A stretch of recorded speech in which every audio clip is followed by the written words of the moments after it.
we'll also have some hands-on demo from Krupa. Looking forward to the session and learning from it. Over to you, Krupa. Thank you so much. Hi, everyone. So let's dive into directly. And I hope everyone is joined in here.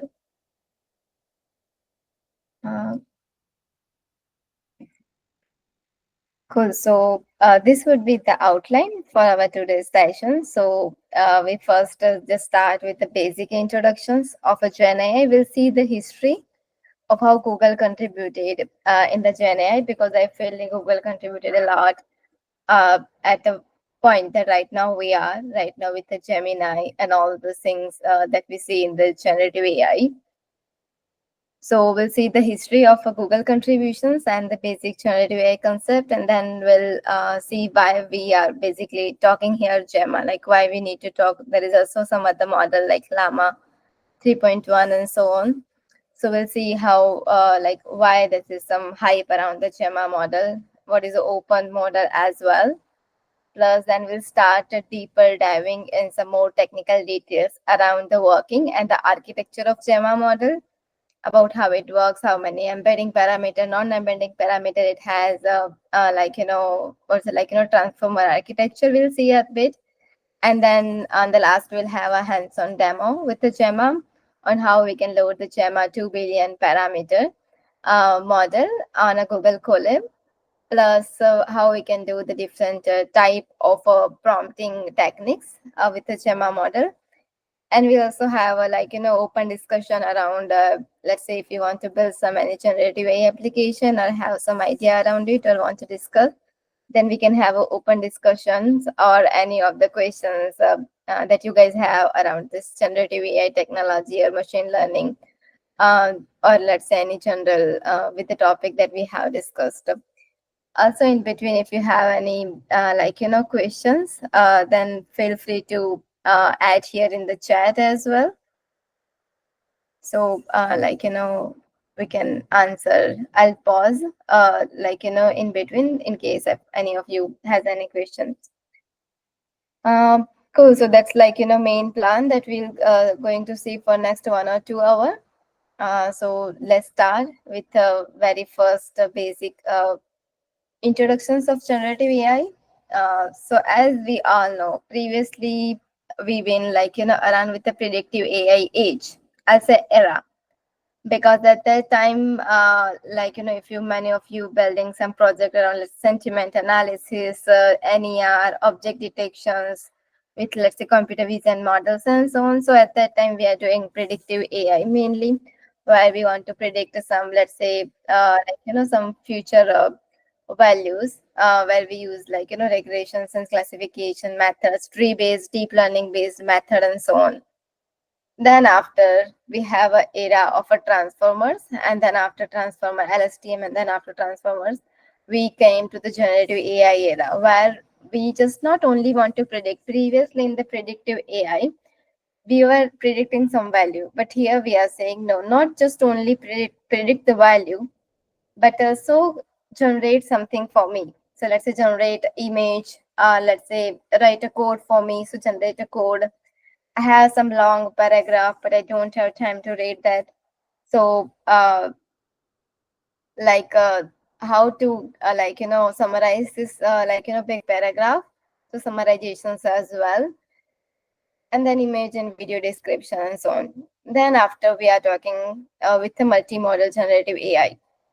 So where we are saying the natural language understanding, the spatial reasoning and logic, mathematical reasoning is right now nowadays there is lots of a paper about generating and making math correct with the language model, because with the language model it's not easy to do perform a math because it all the text, but for the math you need kind of calculator kind of thing. So for that one, right now some of the research are coming around making more reasoning, adding more reasoning capability to the LLM. You might see some videos around how you can generate a video as well from the text. if you also see the recent example notebook LM, where you just pass some context or let's say date in the text format, and it will give you kind of debate kind of format, where like you'll see the two robot basically speaking each with each other. So I think that's really interesting, where we're talking about video generation and audio generation. So that's called the multimodal generative AI, where we not only just saying we just only generate text, but we are saying no, we generate text plus as well as we generate image, that we already know with the DALI and our model. We'll generate video as well, and we'll generate audio as well. So that's the thing right now. And it's not like predictive AI is gone and anything is still there. It's based on the use case that we that we have. It's not like generative AI you can use for all the problems you come across. Generative AI can solve all of those.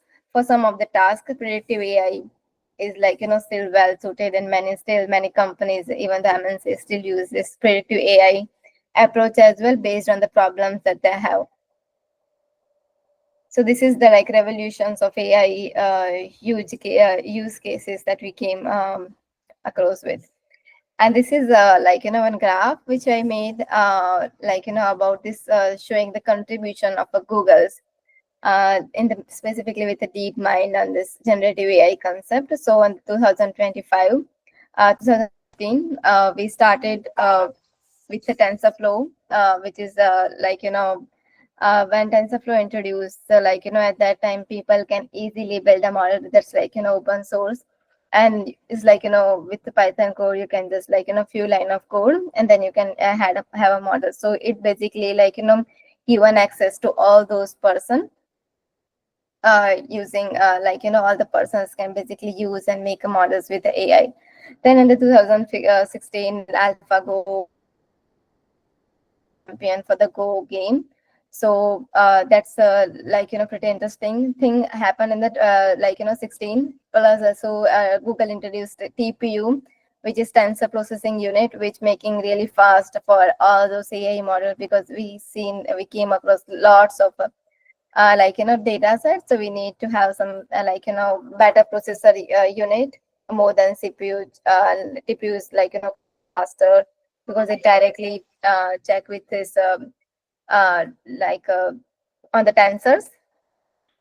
And then on the 2017, the transformer came. So this is one good paper, if you know about, which is called transformer. So in that one, attention is all you need. That paper came, and which is basically kind of says an evolution of all those generative AI models, because it was basically encoder decoder based model, where with generation you'll use the decoder based model. And then in the 2018, we came with this bird integrated in the Google search. And then after that, Google search introduce in the bird language model. So then it was become very easy to have a search. You'll see the semantic example of a search as well. And then 2021, the Lambda model came, which was not that much famous, but it was meant for the say conversational kind of experience with the Lambda model. And then 23, the BARD came, which is the Gemini. Right now you just type gemini.google.com, and you can interact with this generative model, and you can ask all the questions that you have. And nowadays, this Gemini 1.5 came in the 2024, early 24. Then the Gemma model came. So when Gemma models and all those came, so it was previously also you see Google kind of this Gemma model is from the Google. So it's they been to basically to democratize AI. So everyone can use the AI. Let's say this open AI model is a closed domain model, means you can't know about their architecture, but the data they are using for training, it's all hidden. But let's say previously, as we see in the history, Google introduced TensorFlow, then this paper they published on the transformers, then they have this BERT system, BERT model as well.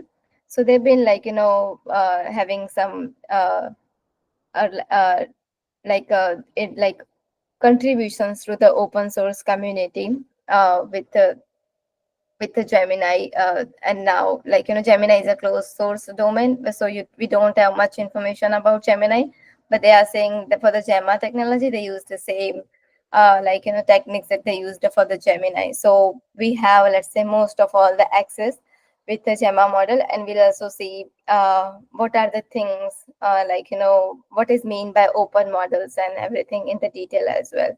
So we'll see, Gemma will have one example of a Pali Gemma as well. There's different versions of a Gemma that we'll also see going further. Okay, so coming to the next slide, this would be, I think, a key generative AI concept. Before I move forward, let me just check our chat to see some ongoing questions that we had. Okay. Okay, so there is one question around, if I do an inference on Gemma model, does Google collect my data? Of course not, because Gemma is open model, so it means it will just stay on the whatever the service that you deployed on. So it will just only say stay with you. It will not going to anywhere. In case of even the other model, let's say the models with the Gemini plus the Google, Chat GPT model. So in that one, they does collect your data, because you are basically here you have some data and then you're querying to that server which is hosted in somewhere. But with Gemma, you just host on your system as well. Going forward, we'll also have basically funny concept, I'll say, to explain about how your data will be secured with the Gemma model. I have a slide also for that. This okay, Ranjan was okay. So Maithan already answered. So thank you. Does Gemma support a vision problem? Can be used at age, years. So for that one exactly. So Pali Gemma is there, and we'll see in the session as well. Maithan already answered so most of questions. So yes, thank you so much. Cool. So going further with this generative AI concept thing. So we know the prompting. So it's just you basically how you give input to the model. So it's more of about that. And then you give some of the, let's say, task in the form of text. Nowadays you give some information about form of audio, PDF files and everything, so that you see some specific input that you give to the model, basically the input of LLM. That's called the prompting. There is lots of a job coming around with the prompting as well, about how you can make a better prompt so language model can understand.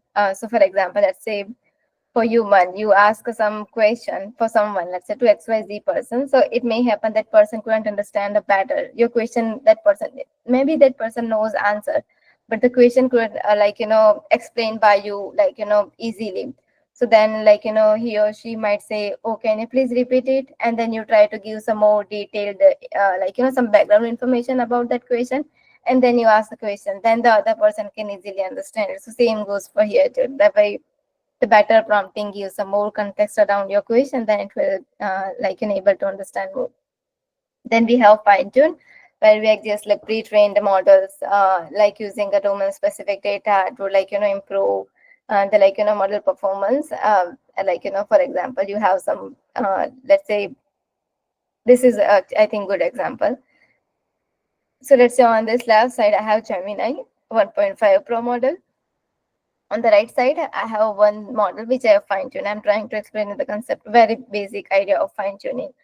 So then I just input 2, 3, 4, 5, some number, some let's say integer number. Okay. So I did with the Gemini 1.5 Pro, which is there's a good model. And on the other side, I have fine-tuned one model based on Gemini 1.0, the basic version of a Gemini. And then this tuning data _1 _inc.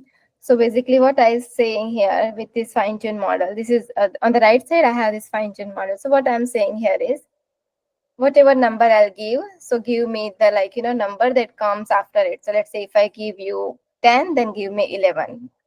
And let's say if I give 20, so give me 21, and so on. So let's say I have fine tune my model. So my prompt would be, let's say, this number, this integer number, and the completion would be the number coming after the number that I provide.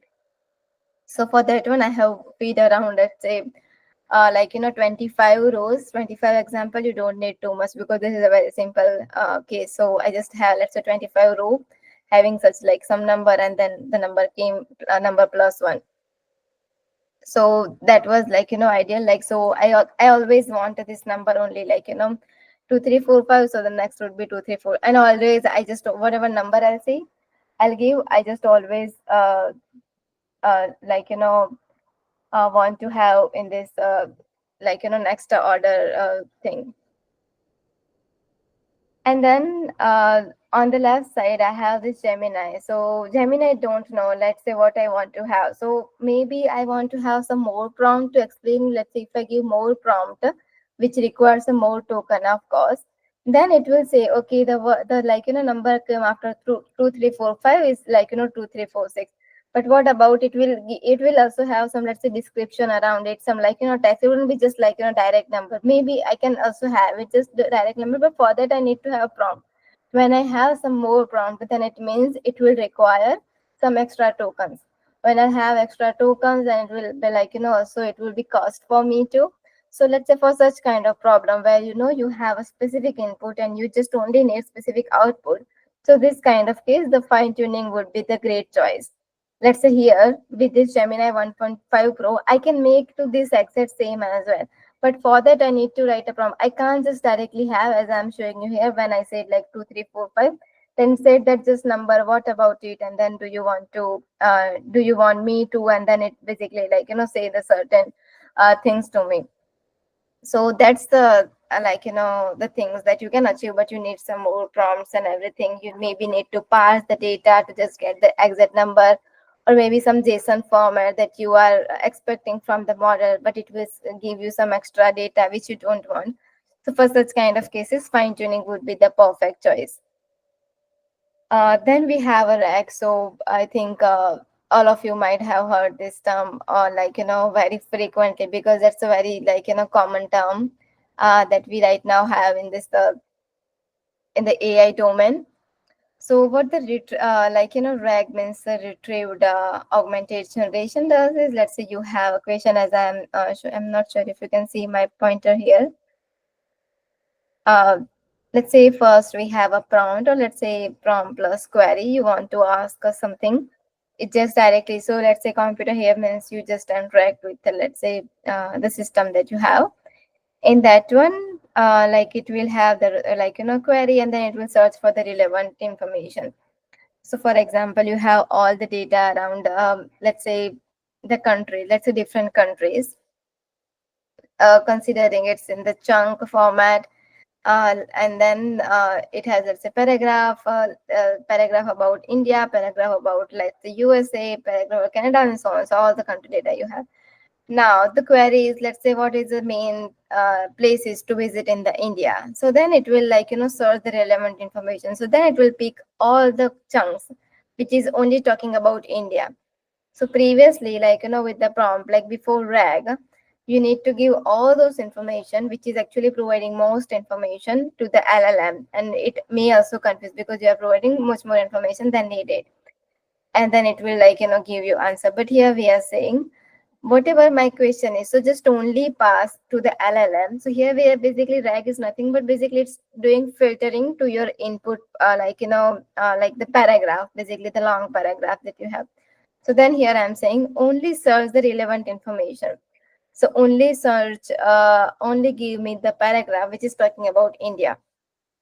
And that is, let's say, stored in some DB or CSV or JSON and whatever format that we have. We perform semantic search on that one based on cosine similarity with the query. So let's say query is talking about India. Here I have all the paragraph about India. So this goes getting hash code in the semantic search. So just only retrieve the information about all the paragraph about India. So Then on the fourth step, prompt plus query, we already have, and now we are saying the enhanced context. Let's say you do some, let's say metadata information and whatever you want, but now with this model, this is the large language model endpoint. For this one, this fourth one, it will not just only have all the data, but it will just only have a meaningful data, which is, let's say, all the paragraph about the India, and then it will return back to the response at the fifth stage, and then that response you'll see. So that's how basically this RAG systems works, where you basically add some external knowledge source as well, which I'm saying, like you have some paragraphs, or let's say CSV, or some data set around the different countries, or places to visit. So that's how this RAG system works. Then we also have few short learning, where you give some examples, how this how you should behave. Maybe the previous example we have seen. So in that one, we can also do the few short learning as well about this increment thing, the number increment thing. Zero sort, where you don't give any examples, and you just directly ask the question. That's how generally for most of the question we do. Plus multimodal learning, so it understands the data across, let's say, image, audio. You pass some image, and then, or have some video, audio information, and then it will learn and understand and answer the question according to it. And now we'll talking about why we have this LLM hype around this system. Why basically everyone talking about this Gemma model? What main things that we have with the Gemma model? So that's what we are going to see here in this unveiling the hype. So the first is let's say, how many of you has some, let's say, knowledge around the Gemma? Have you heard this name before? Or you can write this information in the chats. What, let's say, you're thinking about the Gemma model?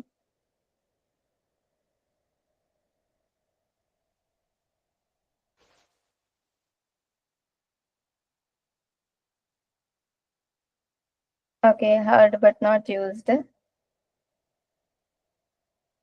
Okay.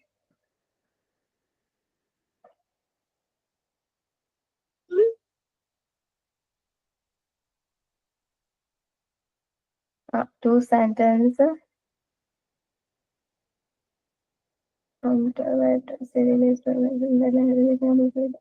for use case, two sentence where the upper and for the top is the model differentiates. So for the use case where two sentence, like what is Apple and what is Apple product. So it that's what the semantic thing came into picture here. So in that one, model just not only basically focus on the word. Let's say if I say I like let's say Apple pencil. So it understand, okay, it's not actually talking about two different entities. The apple is the fruit apple, and the pencil is the pencil that we write. But it is actually talking about this the product of Apple pencil that it has. So that's why the semantic informations and meaning comes into the picture here, where it not just only focused on the word, but it understands the context as well. That's what this full transformer architecture is meant to.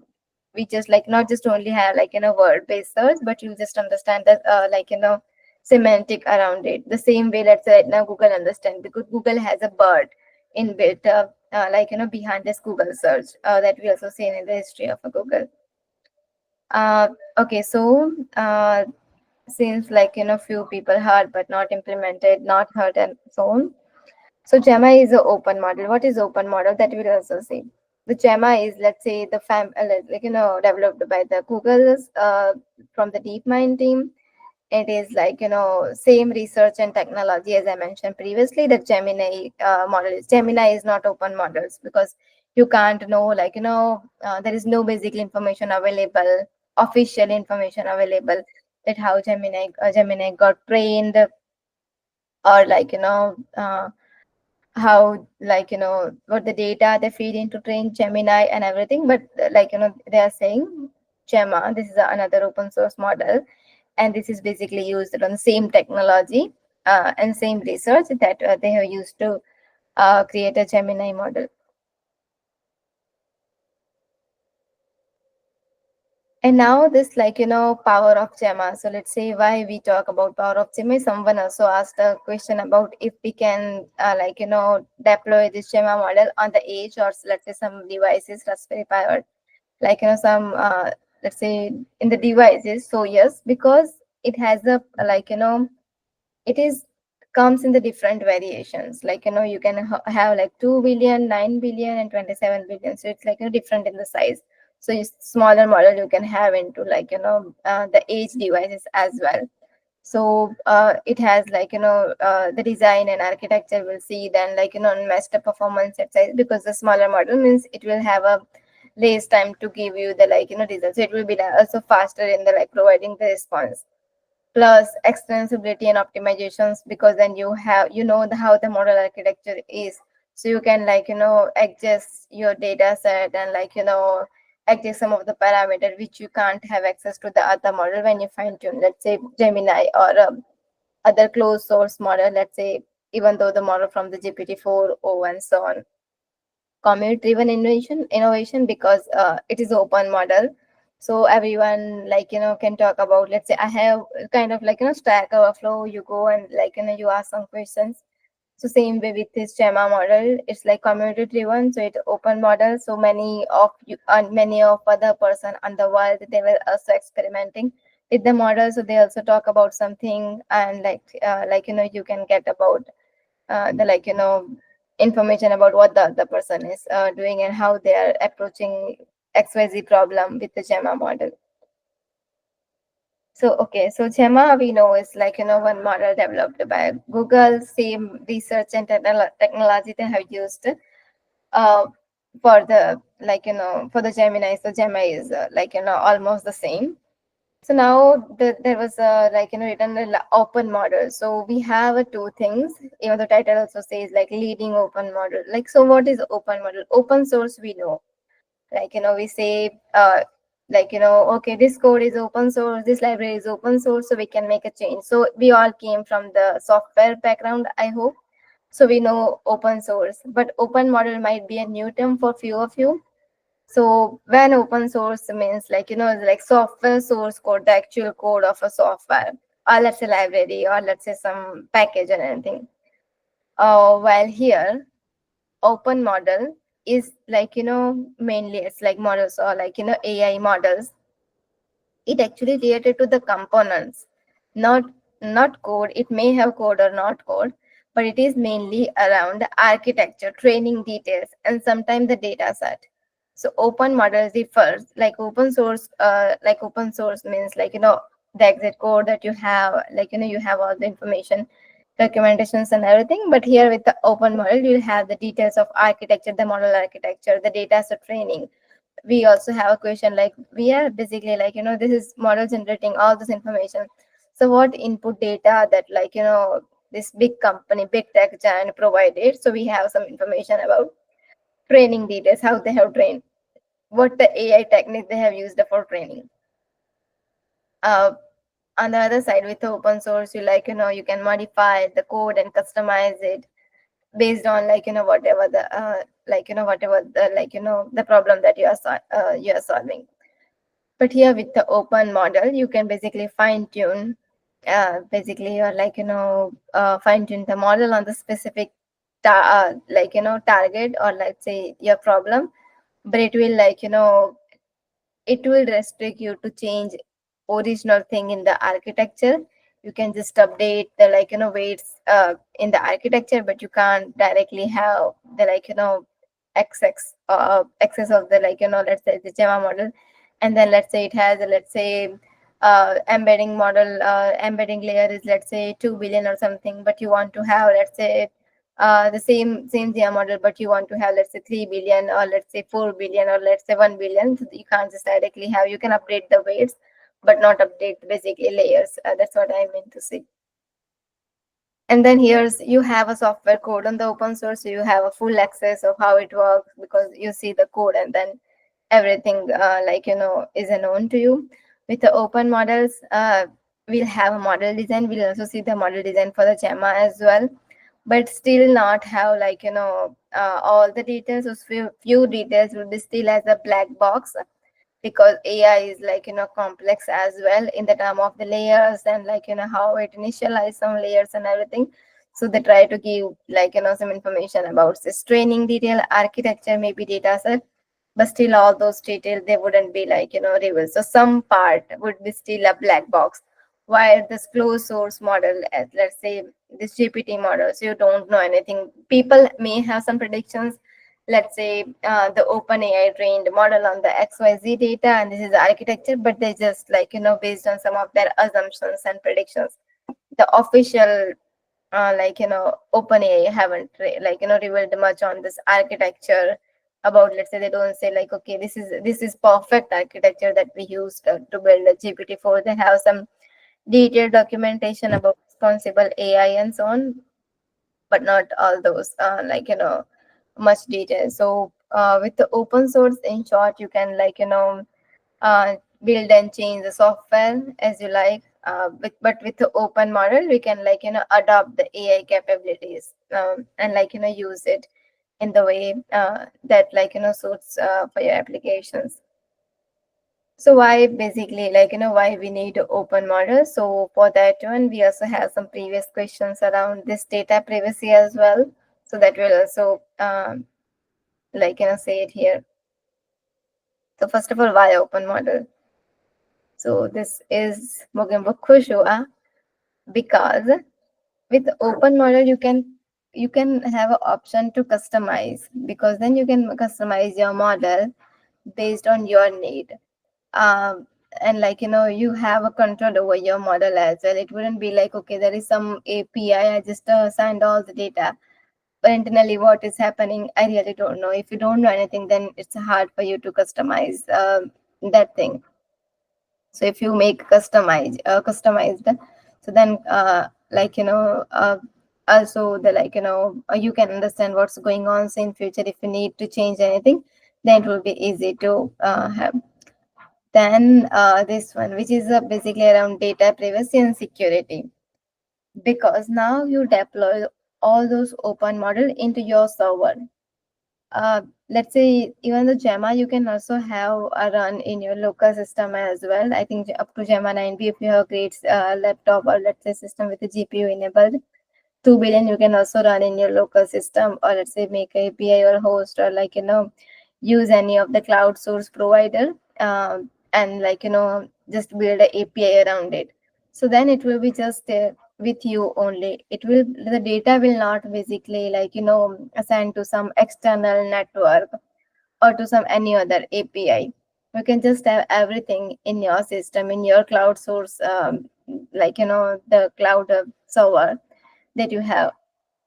So that's why we are saying it will be much secure and private. This is mainly needed for the healthcare information, because this all the very sensitive data, when you send this data to some XYZ API thing, then it's really hard for you, because if your customer came from the healthcare, then it will say no, my data will be seen by Google, or let's say OpenAI company, and they do see the data. I'm sure about this OpenAI, they do see, and they even keep, they don't use for training if you came from the enterprise, but they do see the data that you upload, and they might use those data to check, and they just keep in the system to check if there is no any some some bad data you just querying. So they do for their internal evaluation purpose.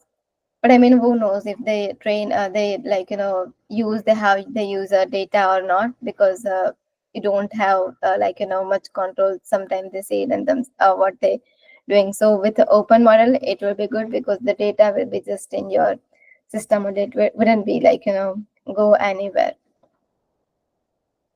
And then let's say if you're using API from the, let's say OpenAI, or let's say Gemini, or maybe any XYZ, the closed source model, then you just depend on their API. If their API is down, then you can't do anything. You have all those customer waiting for you, like, why we are not getting response, but you can't answer that because you say, okay, the API that we used from, let's say, OpenAI is not available. They have some issue, so you can't do that thing.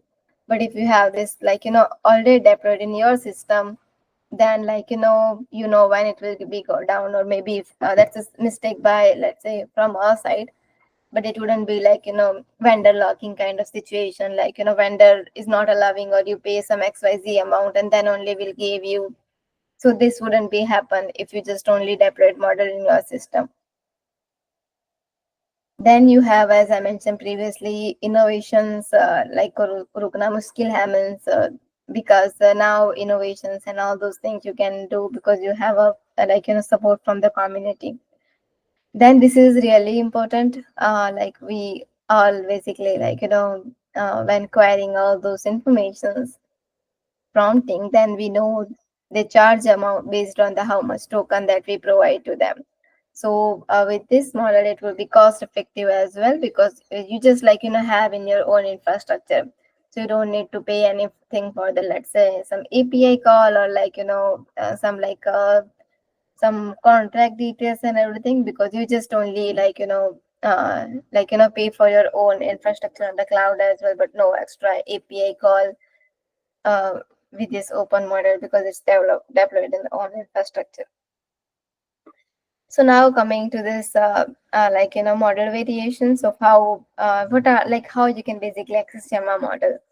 So there are, like, libraries available. This is I listed for the Python and C++ only, like Keras, PyTorch, Transformer, Gemma, C++, Light, TensorFlow, and, like, Flex, and all such things. So these are like different variation available to use the Gemma model. We'll see that the Keras. Then Gemma is not one model. It is basically family of models. So if you consider Gemma is just only one model, that's not the case. Gemma, you consider the, like, different model is basically the Gemma is. So let's say the Gemma 1, in this Gemma big, let's say, like, circle, there is Gemma 1, which was the very first model they introduced at the open source. Then they have a recurrent Gemma, which is basically, like, recurrent neural network based, that is effective for the memory. Then we have Gemma, which is meant for the vision related applications, and then Core Gemma. So as name says, like, writing code and understanding, reading code generation, and so on. Then we have like a Gemma 2, which we are going to say in this one. So Gemma 1 was the, like, the first version. We have recurrent Gemma. We'll also see Gemma 1 example, one small example of Gemma. Then Gemma 2 architectures and everything about it. Then there is also these two are new release. So Gemma 2 is a new release, and Data Gemma as well. So where the Data Gemma is also one, basically like a version of a Gemma model, where it, like, it has all the real world informations, and, like, Google Commons and all those. They have some system around RAG and RIG kind of concept they have introduced. Data Gemma is also pretty interesting to explore as well. But in this talk, we're going to see this Gemma 2, which is general purpose Gemma, Google's latest open model, plus this Gemma, which means for this vision related applications.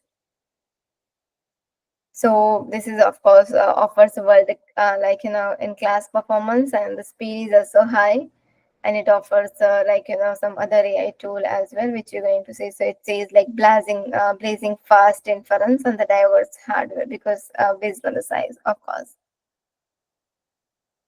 So this is basically, like, description of a Gemma model. So it's lightweight. It has like 3 different versions, like 2 billion called the lightweight. State-of-art model from the Google, built from the same research technology as Gemma that we know. This is text-to-text decoder. Decoder word I mentioned previously. So all the text generation model came under the decoder-based model.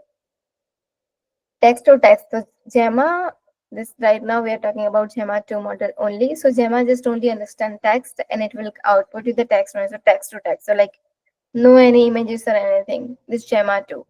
The previous model, that Gemma things, that we have seen. So Pali Gemma is meant for the vision technology, but this Gemma, which here it also returns 2 billion, 9 billion, and 27 billion parameter, which is very lightweight.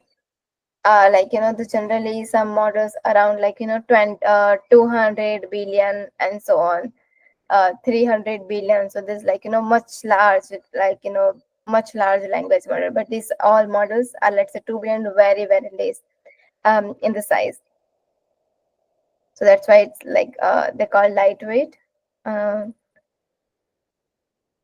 Plus with the open weight for both pre-trained available, this is they have trained available in English language, but sometimes it does understand some other languages, so the accuracy is not good, but it does understand something. It's well suited for all those tax related applications, and democratized because it's open, so the person can also access this model. Now I have mentioned about this is very lightweight, like 2 and 9 and 27. While the other models, if you know about, let's say, the Llama 3.0 models and so on. So those models are very heavy in the size, which is, let's say, around 200 or 300, so which is very much large in the size. All those models maybe 70 billion and so on. Why? And because it is has lots of those yes, 3.1 Meta's Llama 3.1, which is so the one model they have is around 405 billion parameter. So 405 billion parameters, so 400 billion parameter, which is actually really large model that we are talking right now, which is Llama 3.1, and then they have 70 billion, and then they have for the 8 million from the Llama. While you'll see even though all those GPT based model as well, so they are also in the size of, let's say, 200, or let's say 300 billion and so on.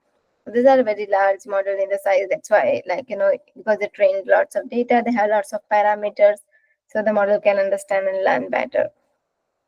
So those called very large language model. And then on the other side we have a small language model called SM as well.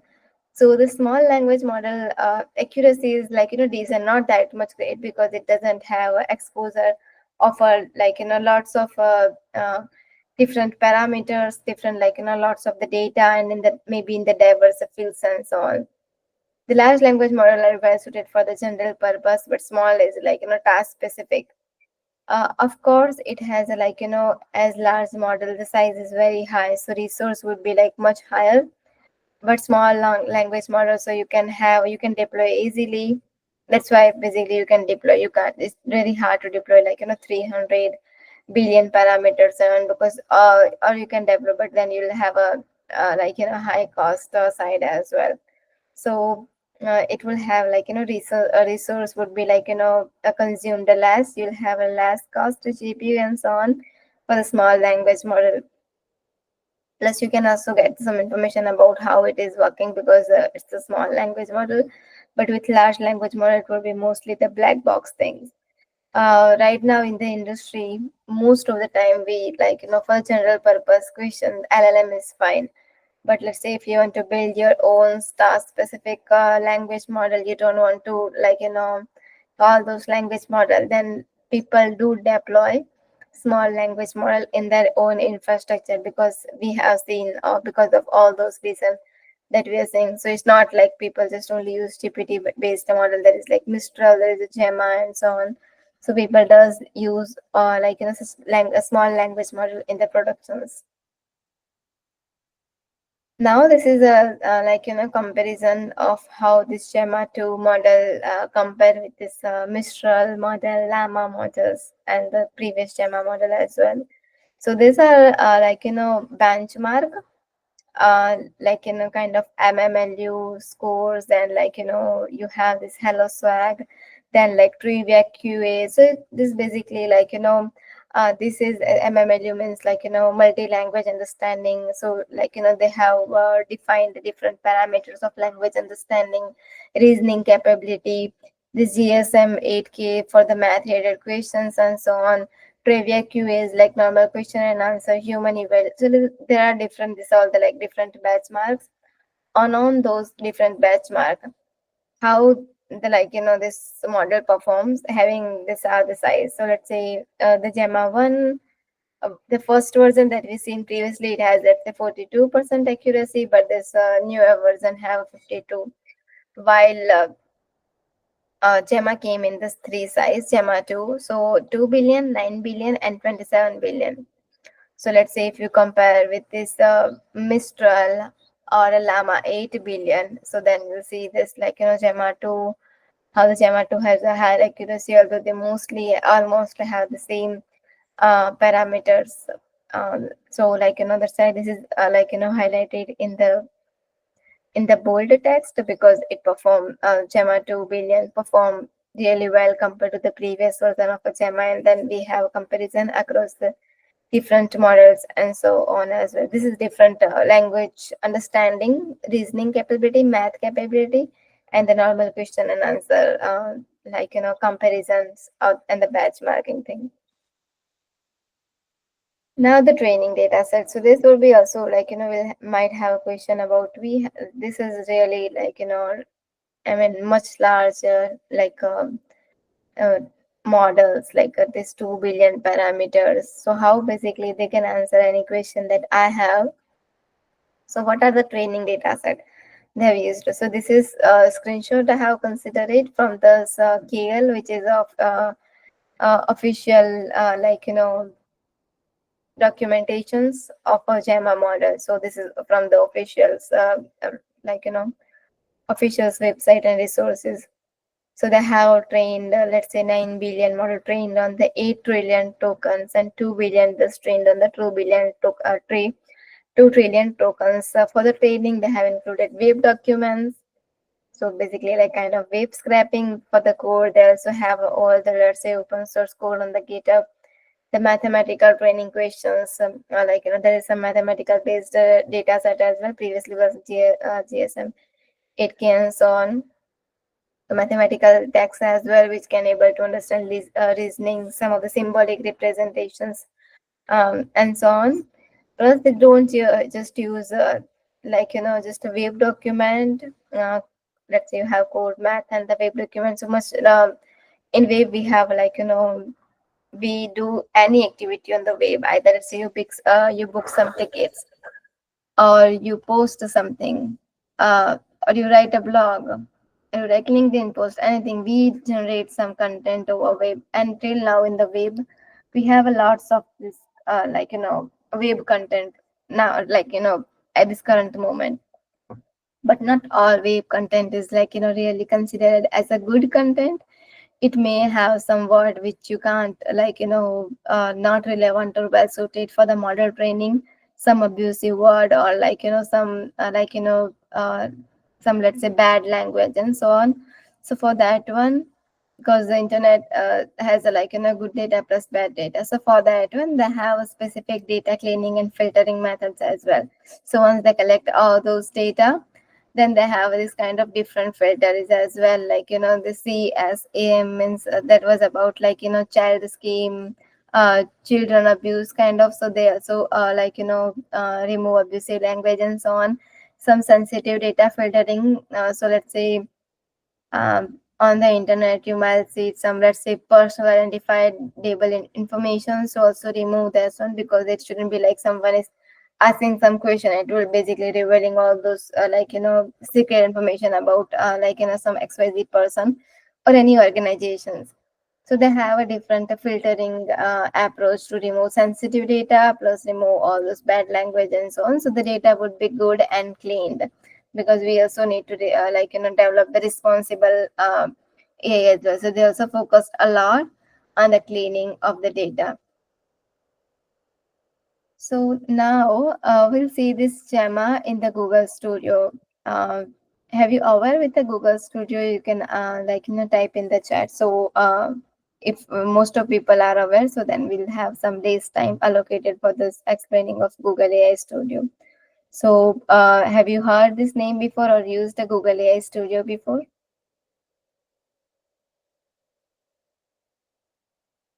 Okay.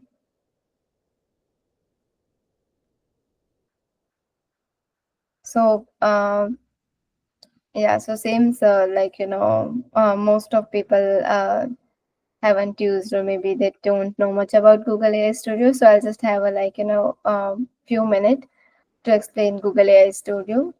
So basically, it's, let's say, provide you can basically interact with all those models from the Google, and then you can also invoke those models using all those different languages. Let's say you are not from the Python background, then you can use Node, Swift, or Java based API and so on. So how you perform is generate API key, create and test a save prompt, customize models, and get started code. So let's say this is the website.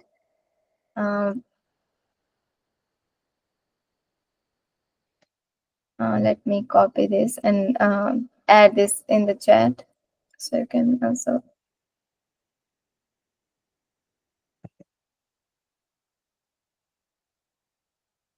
Okay. So let's say once you click on this website that I sent, you'll see the interface like this. Here on the left side, you'll see different models. Gemini 1.5 Pro, the two is latest one, 1.5 Pro, Flash, the Gemma models, 2 billion. These three we have, we talked about Gemma 2, this 2 billion, 9 billion, 27 billion. Then some experimental preview. This model I was talking before, so it's my fine-tuned model which I trained on Gemma 1.0 Pro, as I was talking before. Okay, so let's say I want to compare this result. So let's say I want to choose this Gemini 1.5 Pro, the latest model, and I'm basically saying write me few sentences about India.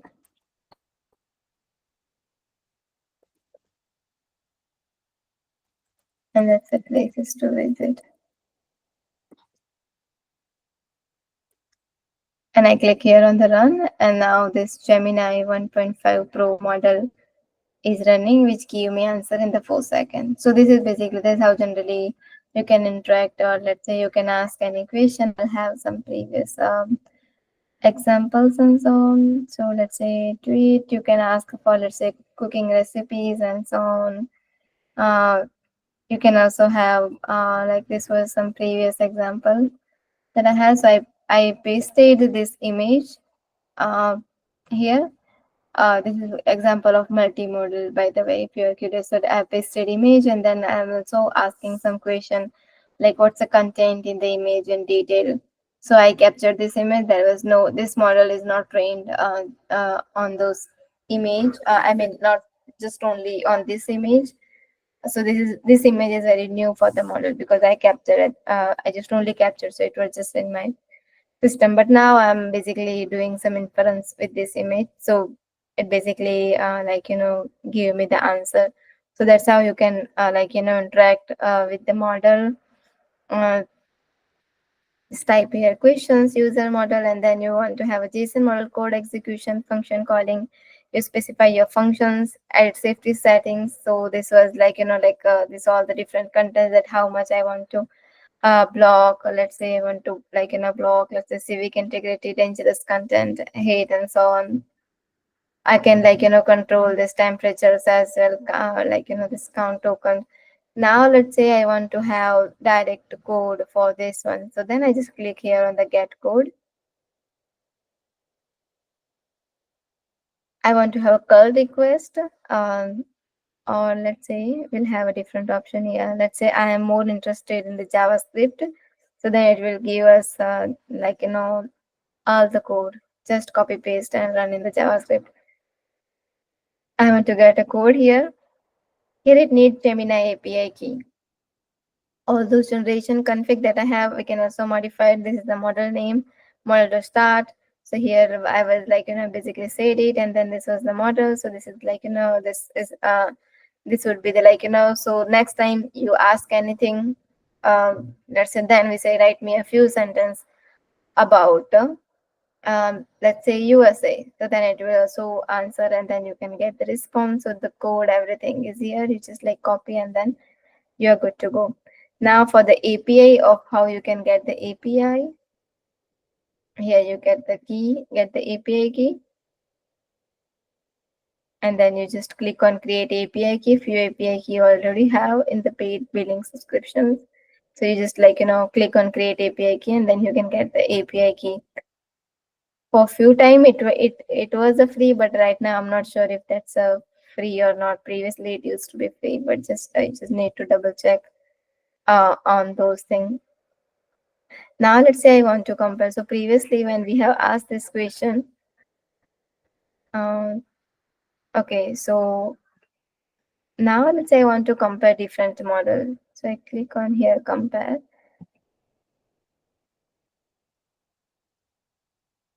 Okay, so here I have this Gemini 1.4, which I want to keep. Now I'm actually like, doing something with the Gemma model. Okay, now I'm asking about this question.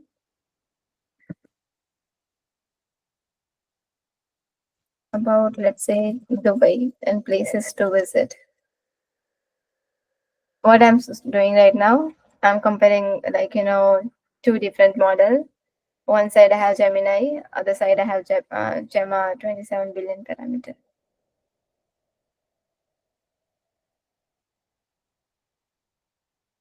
Okay, so this give me like, although the first word like, might seem the same, but this full sentence is not same.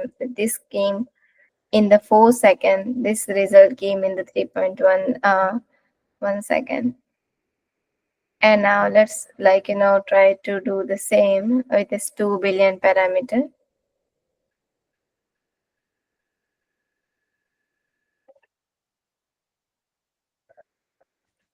Now I'm saying about, let's say, Canada and places to visit.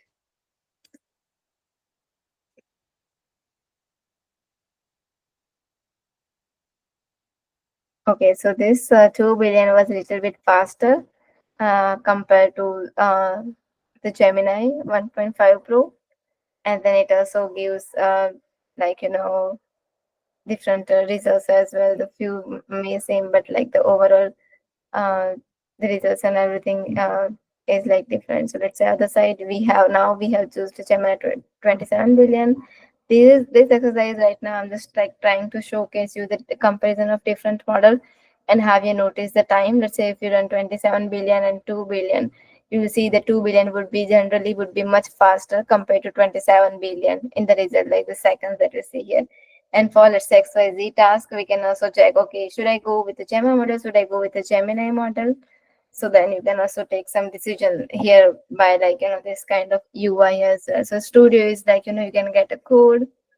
Plus you can have like, you can fine tune the models as well here, the small model if you have. And then like, get a code and everything. So Gemma is, this Google AI Studio is for the interacting of all those models with the Google. So as we have seen, we can generate API, create, test, and save prompt. We are just testing the different prompt, and we can save it as I was showing you the previous saved prompt as well. Customized model, we used to like, check this temperatures and like, the safety settings as well. We got the starter code as well. So that's how this Google AI Studio like, came. Before we move forward, do we have any questions? On, because now it will be like now we'll mainly start with some deeper architecture of Gemma, and then the last will have a like hands-on with the Gemma. So mainly, so in case you have any question till now, feel free to ask in the chat. Krupa, there are a few questions in the top, like can you go through. Yeah, let me. Okay, Does the open model has license criteria for using when it's a fine tune, or does it restrict in the distributions? So it has some criteria which we'll see, because we basically going to use it. So they have a license, but it's just like you just need to accept it. That's it. Like, you just install a software and then you just accept. It's not like you need to wait for their approval and so on. It's just like one license you'll have, and then you're good to go. That license you'll see on the Kaggle in just few moments. But it is like, not like that will like, restrict you, and like, unless you will do any illegal activity or anything. But it does have license, but you just need to like, click yes, and then just good to go. It will just verify your identity. That's it. And this license criteria we'll see when we actually use this model hands-on on the library. It's not like, too much like, you can't do this XYZ, and it's not like, that much complicated criteria and documentations that they have. Fine tuning, so use the does it restricts the distribution? So not that much, unless you do some, let's say, like illegal things, as I mentioned. But generally it doesn't for the normal use case or anything. But let's say if you start asking about how to make a weapon, and like, fine tune around it, so it may I mean, because it has some filtering criteria when the model got like, trained, so it may does, as we seen in this previous, like it does some processing filtering. uh but like, I haven't tried with all those things, like, if it restrict on if we do this kind of weapon and all such activity. Okay, the second question from the Mohan is, does the Gemma have any embedding model, like text embedding? Of course, it has, and that's what we're going to see as well in the Gemini. And we not just only see this text embedding, but we'll also see how exactly, like, the size of the embedding, the parameter, the text embedding parameter.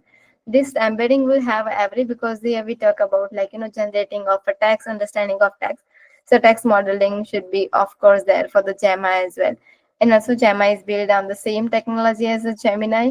So the most of things would be same. They are saying it, but like, some of the technology and some of the method, of course they should be like, the hidden, because this is like, some of the secret sources this big company they like, consider.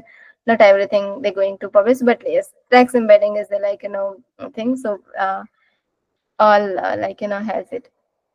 The last question I'll say is, there is any difference between using model from the Google AI Studio and Hugging Face? Is there any ways is Google AI Studio? So Google AI Studio, like, will have a model around the Google's only, like, this Gemini, Gemma, and all those models. Hugging Face, you'll have all the model not from the Google, but you'll see the model from the Llama, plus the Mistress, and like, some model from the Hugging Face itself. So they'll have like, all those models as well. uh, on this side, like, difference like in the using, where with Hugging Face, you like, with the Google Studio, it's more of, let's say, API thing. You have seen here, like we have like you used to have API. With Hugging Face, like, if you consider with the, like, auto transform, and also, so you, in that case, you just like, write the code, and like, get this get the model loaded in your system with Hugging Face. But with this Google Studio, it's just like API. So let's say your system is not that much powerful, but you are calling API, you are not loading model in your system anyway, so it should be the fine in that case. And Hugging Face has all those different models, not just only Gemma or Google related things. In Google AI Studio is actually better when you, let's say, like, you want to do, let's say, MVP. Like I have used in one of the, like, my previous projects as well. Let's say I want to have this, like, comparison, and now let's say, okay, let's say I decided, okay, I'll use this Gemma, or let's say I use the Gemini 1.5 Pro model, and I don't want to have, like, say, like, too much setup and anything. Then I can just directly get API and directly just add this code here in my system. So let's say if I go back here, create a new point. For example, let's say I have this here, then I click on here, get code, and I just like, got all the code, and then I just like, copy paste and then get it, because this is more of, let's say, API calling. I don't need much higher configurations or anything in here. MVP, this is good. This is actually, I feel like this is the perfect example if you want to use, but only this is only for the Google model. That's what basically the main idea here is. And then when there are, the last question I see, when there are too many models being released by organization, is there any guidelines or strategy we can adopt on selecting the right model or the right use case? Okay, good question. So yes, too many models. Let's say this Gemma even has a too many different models, but it is up to you on, like, which use case you feel in better. For example, you want to go for the vision, then you select Pali Gemma. Then there is a few things. Let's say, like, here when I shown you this example, so here let's say these are the batch marking. So let's say, okay, let's say now I want to see, okay, my use case is more of a math thing. So at that point, like, I know this math, let's say I just consider this math because it's like easy, like, the math. I'm not sure you see my cursor or not, uh, but let's say here this math. And I want to say, okay, should I go with this Gemma 2 billion, Llama, Mistral? I have lots of the choice. So I know, okay, this Gemma 227 billion has a 42, which is actually higher compared to all those. So then, okay, for math, I'll go for this one. So you'll also, like, consider based on checking such kind of research paper plus the comparison of different models as well, to see whether your use case around this trivia QA is, like, run question and answering. So you'll see the 76% is 76 is for the Gemma 2 billion, to 9 billion. Then you go with that model. So it depends on your use case about, like, which, but you can generally use such kind of research paper and so on to compare the different models and as per your use case, as we just said in here. There is also some LMSY competitions as well, where they compare different models on the different batch marking. Sometimes they use on the real world data as well. So you can just look into those websites, and, like, see about which which is, like, for me, which score matters me for the most, and then which model I should go for. And generally, like, one thing is, whenever they release new models, of course the new model would be, like, much better than the old model, as we've seen, like Gemma 1 and 2 billion. So good to use the latest model published by XYZ organization, but also check on the size as well, because the more the size, it will basically heavy, so may have some higher cost in the deployment as well. Uh, but yeah, it just, like, depends on the selecting of a right model. Plus, if you want to go with a closed source model, let's say if I have a question around if I want to go with the Gemini 1.5 Pro, Gemini Flash, then you can just click here, compare 1.5 Pro, like, have some such more examples, and then you are good to go. So it's like, sometime like, kind of combine of all those things. Okay, so yeah, now I think all those questions are answered, but let me know or remind me if I'm missing anything here. Cool. So going back to our slides now. Now we are going to dive deeper into this Gemma technical architectures, and then we'll have the demo as well. And this would be the, like, main last thing of our session today.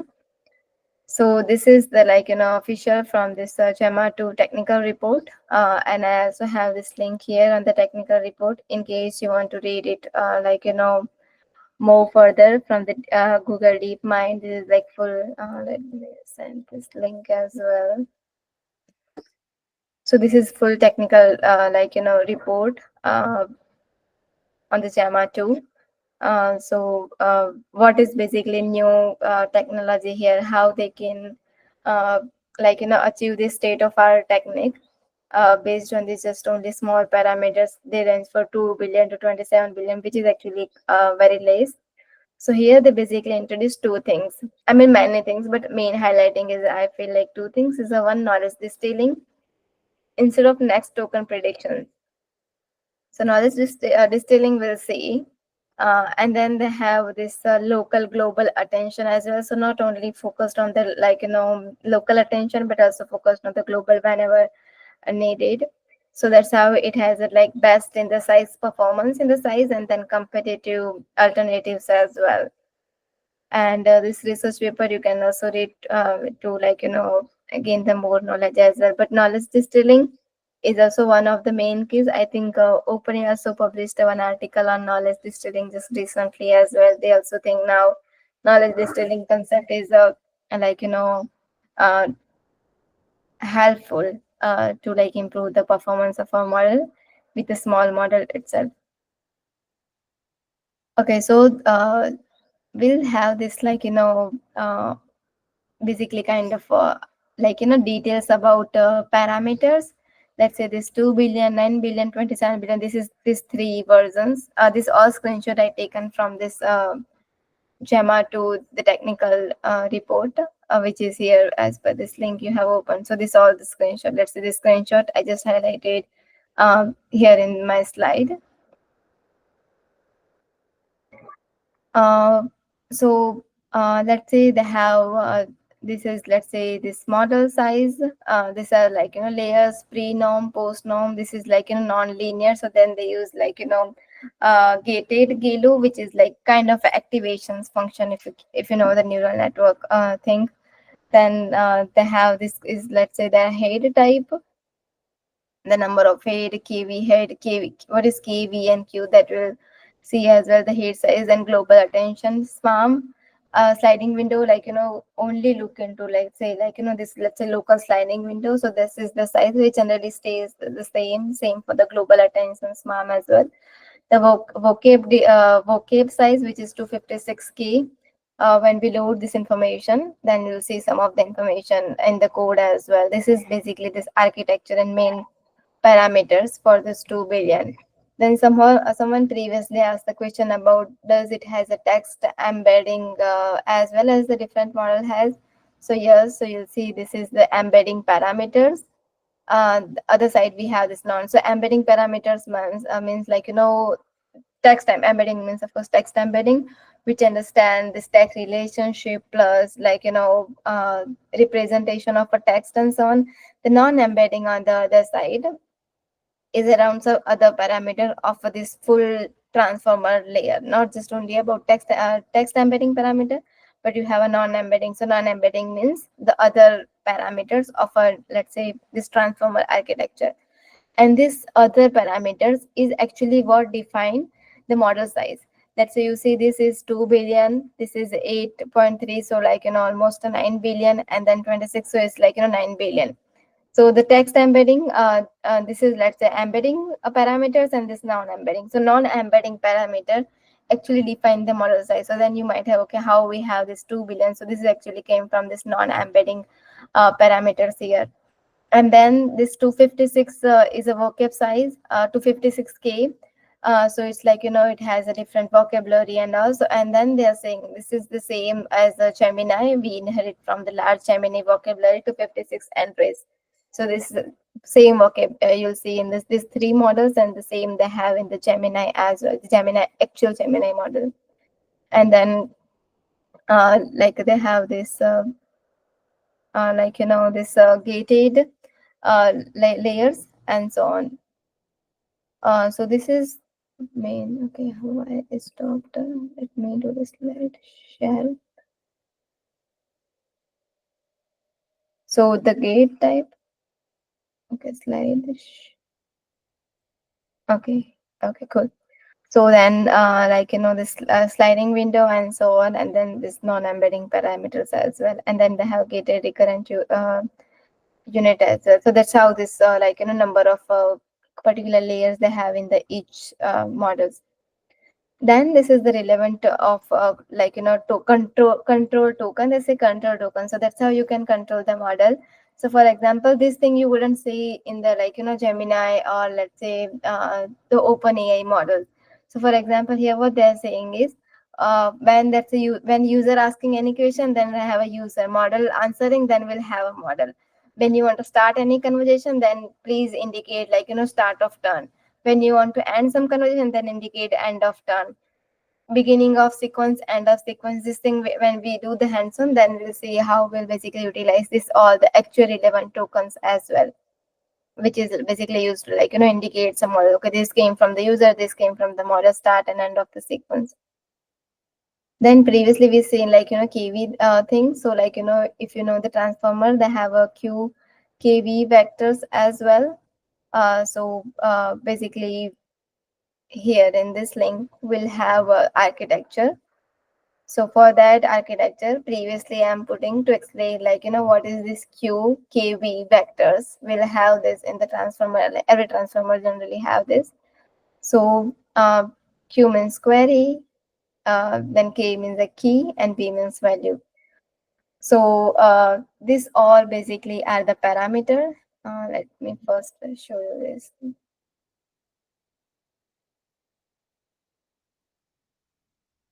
So let's say this is the architecture, Gemma architecture, right? And this is from the original Google blog. As you have seen, they have defined. So these things we have seen and feature and so on. This is for the 27 billion parameter. This architecture is for.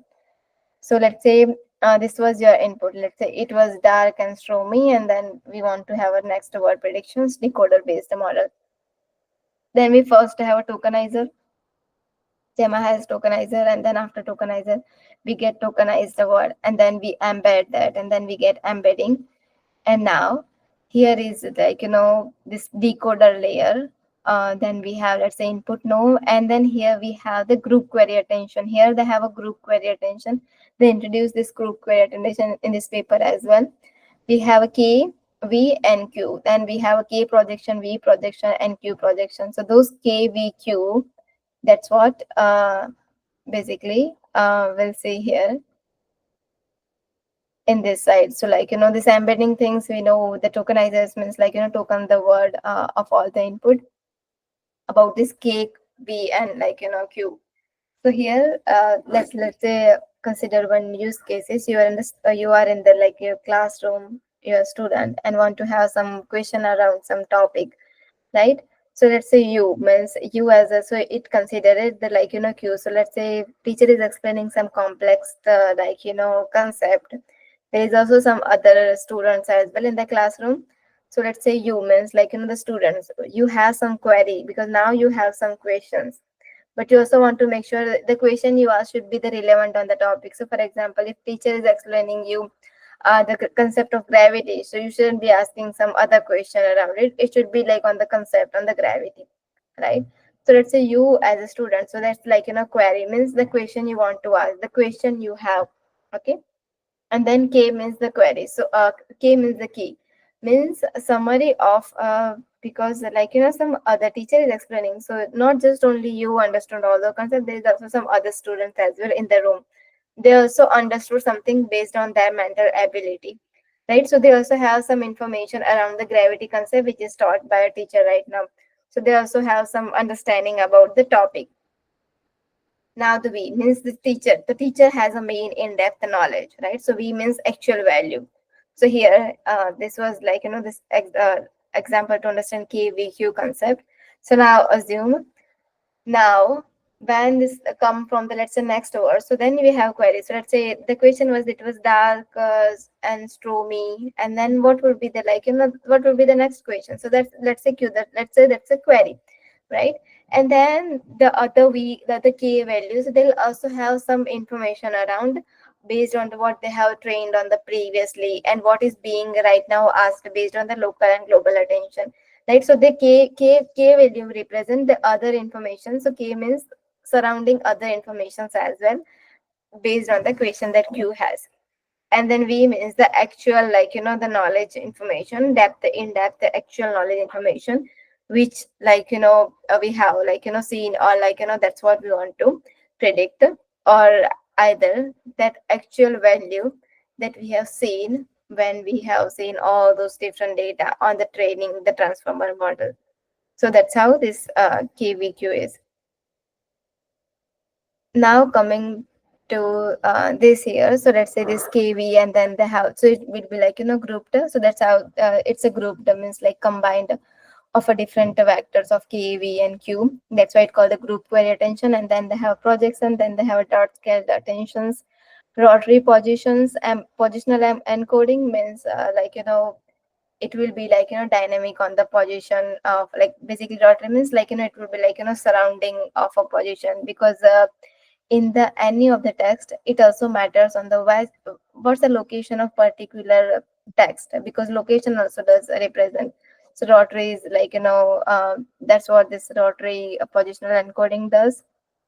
And then we have post attention, pre-feedback, and then this is like gated, basically the other. Now we are talking about this other parameters, where we have seen this kilo gated uh, GLU that we have seen in this previous slide, and then we have this projection ML, and then like feed forward layers down, which is simple feed forward network. And then after LM head we have this final output probability. So then basically instead of just only night, it will stay different word, but then it will like select the word which having the higher probability. So this is like the size, and some like more details as well about like Q projections share the same weights and everything. And then this one we have seen the gated query attentions, and then when you load, then it will be like input feature, output feature, and so on. Then they have this key findings as well, which so that's how uh, this Gemma architecture is. And this is from the official like official Google resources, as you have seen. So now the main key finding, if you like say look into the research paper here, the main key finding here is a knowledge distilling as well. Knowledge distilling means the teacher student. If you see like from there was one table around what happens when you train a model from scratch. Yes. So let's say when you train 2 billion parameter trained from a scratch and from the distilling. Distilling means what they're saying, let's say first they have trained 27 billion parameter, and now they just used for the next word prediction. They asked 27 billion parameter, like what should be the next word. So it's like, it's from the teacher, like, teacher main big model is learned. And now we can use a weight from this learned parameter instead of the small model getting trained from a scratch. You see, like from scratch, you'll have like, 60%, and then from this distilled, it will be 67%. And from scratch and distilled on the different teacher based model, that perplexity score is also mentioned here as well. So here they are like focusing that this knowledge distilling with the teacher student model actually works well. The distilling, which actually this concept introduced in the 2015 by Hilton and team. So plus like group to query attentions versus multi-head attention. So like where you just group the key vectors and v vector, that's what we have seen group query. And then model depth and the width means like it's not like the deeper model is better, but the width also the like does matter too. Then this alternative of local and global attentions, uh, like in here we have seen like interleaving like local and global attention. So like which was the concept which introduced in 2020. So this was the main like key finding with this model. Yes, and GALU means this caution error lineage unit as well. So now we have seen like the architecture of a Gemma model and some details. Now we are also about to the time as well. So now we'll move to our hands-on demo with the Gemma. So for that one, you can like scan this code, or either okay, or either I mean I'll copy this link. So when you okay, I'll paste in the chat here.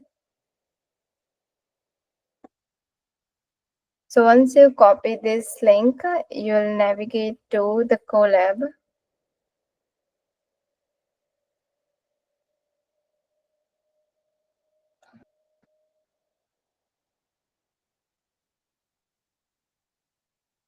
Okay, you might see like this kind of Colab here, where in the Colab where you'll see like as a connected T4 TP instance. So what you need to do is first, before you start running it, you first click on here and click on save a copy in a drive.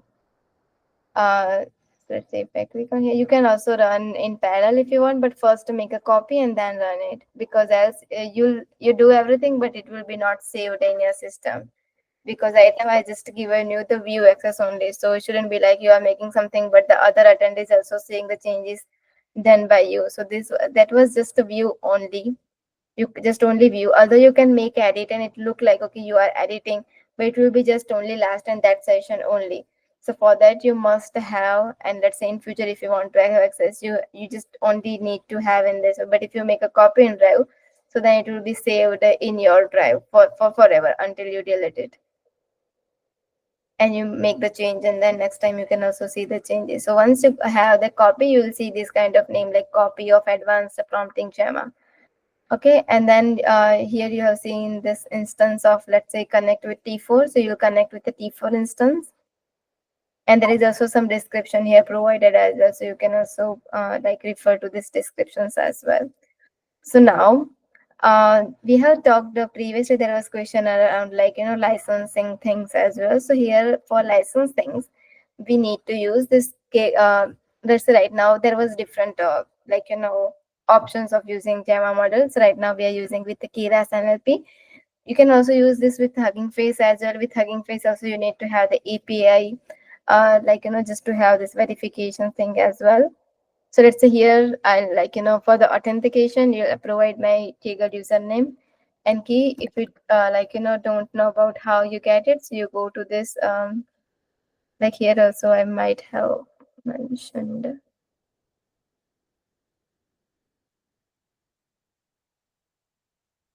Okay. So what you do here is,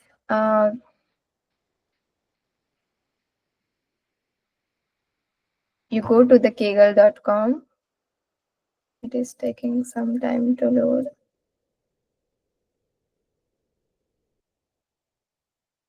Okay, cool. Now you see it. You go to setting here.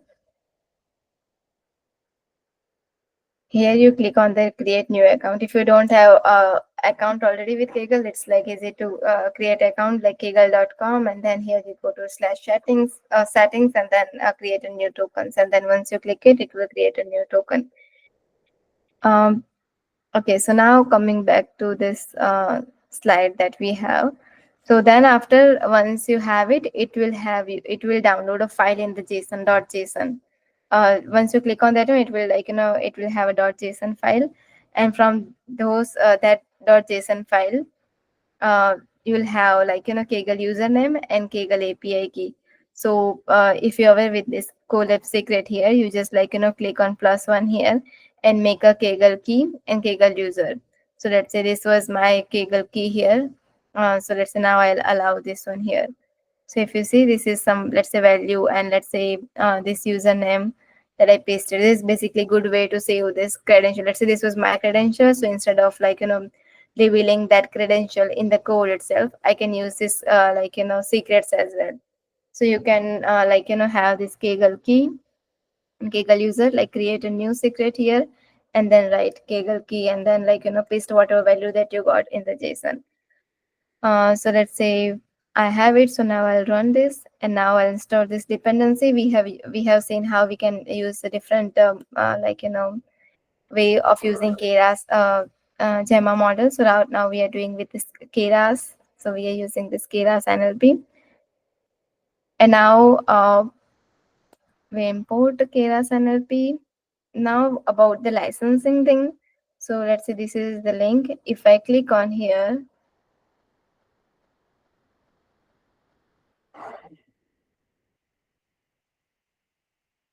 before that, let me like, load this model already, because it will take some time to load the model. Okay, this steps. Okay, so I have clicked that link, and here you see the license thing. If you see this license consent, so here basically I'm giving my identity, like this is my name, email, and this is like, this license concept, eligibility and use, like, behalf of legal entity, distribution restrictions, must not use like, use restrictions, Gemma policy, and then prohibited uses policy, So like, some law and additional provisions and so on. So these are this agreement, like, if anything happens, then this will be provisions and so on. The more you'll also see here in the prohibited use policy, like these things you can't do with the Gemma. That's what they are saying here. Distributions and so on, like, this distributions, copies, and like, it will be under. So this is some legal terms and everything. And then you click on this double tick here, and then I already, like, accepted all the license 5 months ago. But for you, it will be like you click on both, and then you'll click accept or submit something, and then you can get access if you don't have already access. So for now, let's say if you run the Colab right now, let's say if you're running Colab right now with me, you first need to go here, the link already shared in the Colab, like Google Gemma 2 on the Google. So you first like open that link, and then here you'll see like you don't have consent for a license, and then you first accept the license here. Then only you can use the Gemma model. But it's just like using it, it's for the free, like we are not paying anything here. Okay, so now coming back to here. So this is this two link in case, and I have basically listed these two models here, Gemma 1 and Gemma 2. So in case you want to experiment with the Gemma 1, then you click on this link and accept the license. For the Gemma 2, you click on this link and then accept the license, and then after you can execute the below code. Else you'll have some error here saying permission issue. And then we have the summary here of a model. Okay, so this is 2 billion parameter. Instruct means instruction tuned, where instruction means question answer instruction. Vocab size, if you remember, we have seen this 256 vocab size I mentioned when we seen the table. Then this is like, trainable parameter, where we have this like, 26. The number little bit might be off, but this is the indication of that we have loaded this 2 billion parameter model. Right, so this is the pairing mask, Gemma backbone, and everything. This is not, let's say, like, not full architecture as we seen in that blog, but they here like, hide a few detail in the coding term. And then they have like, this was the like, token embedding, the token embedding that we have seen for the like embedding and non-embedding token embedding. Let me share this. Yeah, so this was, and here share this tab instant. Okay, yeah, so this was this value I'm referring right now. And the vocab size, about like, in the configuration we have seen it was 256 and 256k. And we have seen one table as well. Let me just reshare, like this one, start, turn, and turn. I also mentioned we'll see this in the live. So this what basically we are doing here, convert message to the prompt, kind of helper function. So here we are basically saying start of conversation. So user will have some message, end of turn, and it's basically like, user done asking question, and then it will be start of turn for the model, and then model have a prefix. And here the message came from the user, and this is the like, message from the user. Then I run it. So now I got this function. This is how it will be look like. And we have also seen about like, some prompting. So let's say if I just directly say classify text into neutral, negative, positive, I'm not giving any example, just directly asking the questions. And then I think the food was awesome. So then it will say, let's say positive in this case. And this is right now we are using Gemma 2 billion. We have this few short thing as well. It will take some time to run. So meanwhile, like, this is things like, I can talk, and then we'll see. Then for the few short example, okay, yes, here we got output like, the positive, and then end of turn. For end of turn for the model, for user we already said end of turn, and then model is saying end of turn.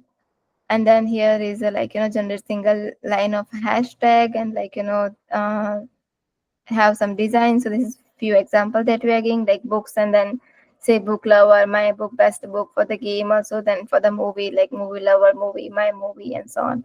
So this is example of few short learning, where we have like Gemma.generate, Gemma model we loaded. This is a prompt we convert. This is a prompt originally. but then we add those control token to the model and then max length, and then we get the response and so on.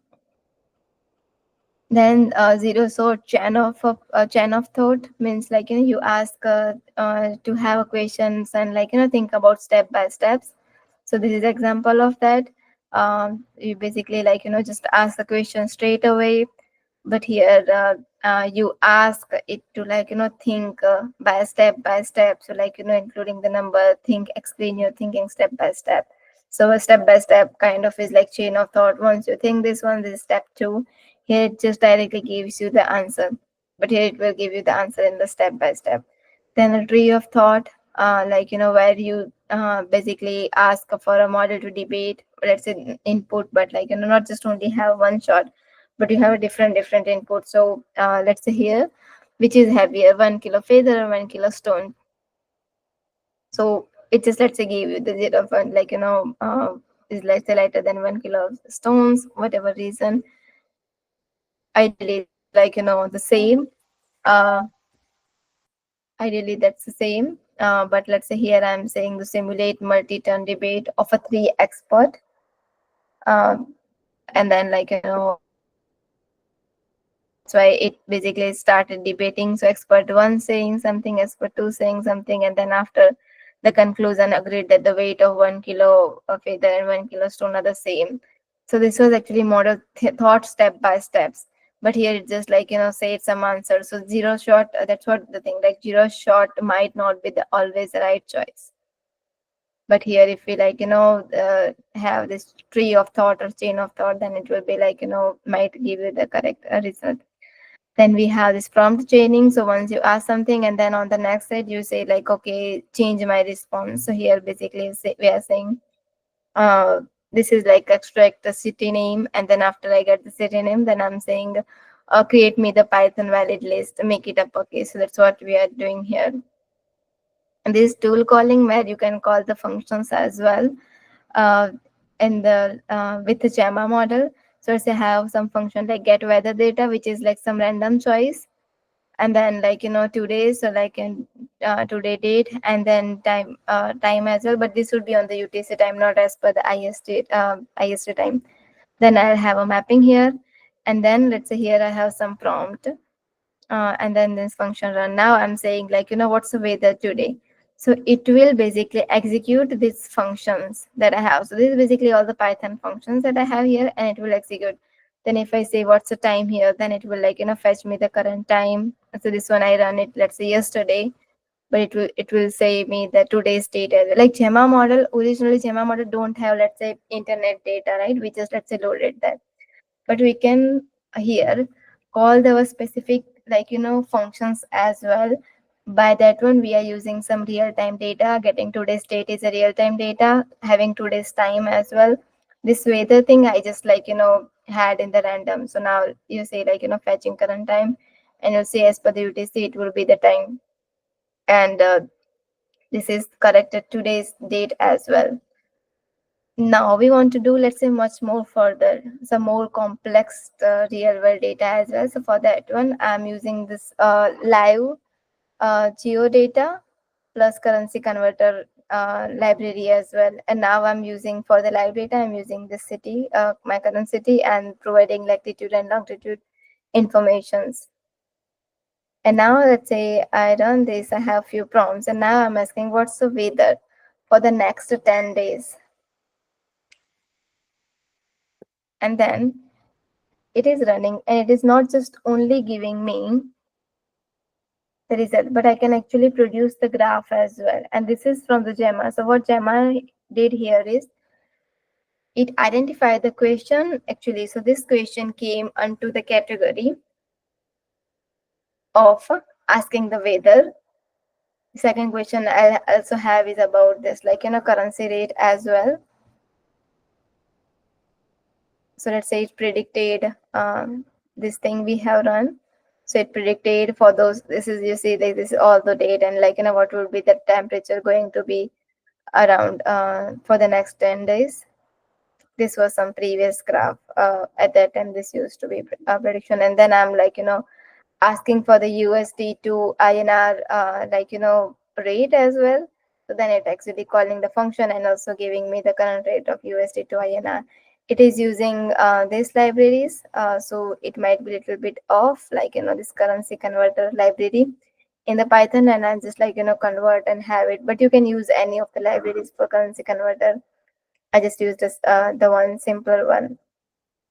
And then you can also get the actual, this is just normal question and answer, and then this is basically demo of where you can use some live data with the Gemma model. Gemma model, like straight away, if you ask her the question to the Gemma, what is current date, it wouldn't know the current date because this model trained on, let's say, a few months ago. But like with the tool calling where you can embed your Python code as well, you can get some like real kind of this kind of information as well. So this was the demo, and you'll also have the code, so you can also run it with this prompt as well, this like a library, and then you can also get the results as well. Cool. So now moving to the next thing, which is around the Gemma thing. So Gemma is like it detects a dog and objects, and have some visions capability as well. So for that one, let me first copy this link here.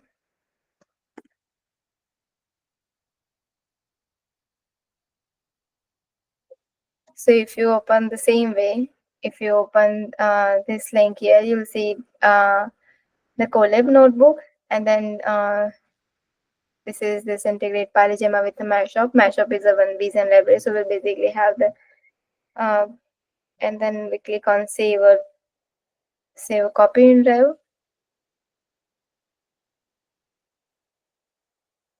And this is my copied version here. And I not run it because we are short of the time, but the things and everything would be the same. Let's say here I use my Kaggle authentications. Here I'll use this Kaggle NLP sentence space library I needed. Then ML connections, ENS, this is basically the versions. The Gemma, so Gemma can have the this basically control prompt as we have seen for the previous one. So let's say you can have a caption, you can get a caption. Let's say you have some image and you want to have a post for the Instagram, then you can have like caption and then write your caption, your prompt, and then it will give you the prompt, and then you can do segmentations and so on. This is how you load. So it will say you so it this Gemma is for the 3 billion. You can also get some more information about Gemma on the Kaggle as well. So you also have the permission around using Gemma, same we did previously. And that's I'm loading here. I'll have this. This is some example function of how we can make a copy and everything. Let me check if I can run this quickly. Gemma takes some more time to load. Just visa and model. So okay, I'll give a grant access to all.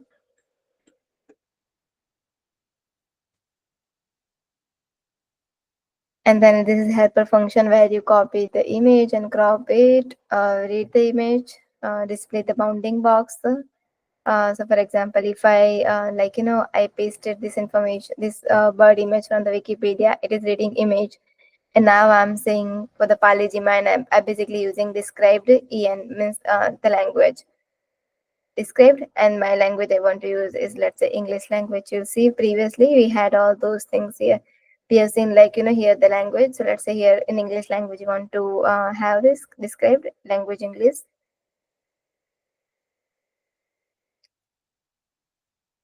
And I pass this image object that I have after reading the image. The prompt, my prompt is just described and the language is English. And then it says background there is a water, like here it says water, and then that's a bird image.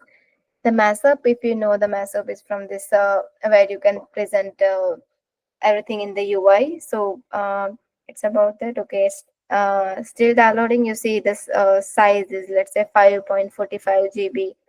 Right now it's downloading, so it will take some more time to download.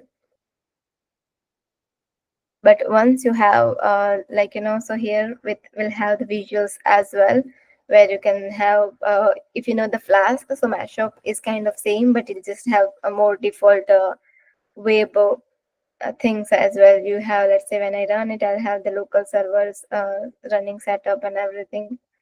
It will take some time to load, but if you have this notebook, you can also have it via top of the hour now. So that's why we'll not have this, but this will be the the same. Yeah, any questions and answer we have, and now we are end of today's session now.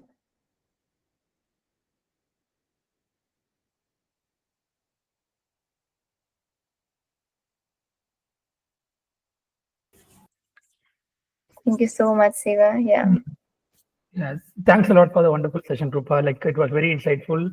You started from the basics of what generative AI to you also went into the technical blogs of the Gemma papers, and you also had some wonderful hands-on sessions.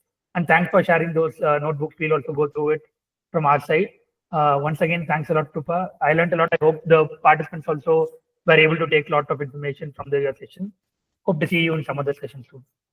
Thank you. Awesome. Yeah, great. Thank you. I also share this PPT as well with you, Mithran. I'll forward it. Okay, great. Thank you so much, everyone. Thanks, everyone.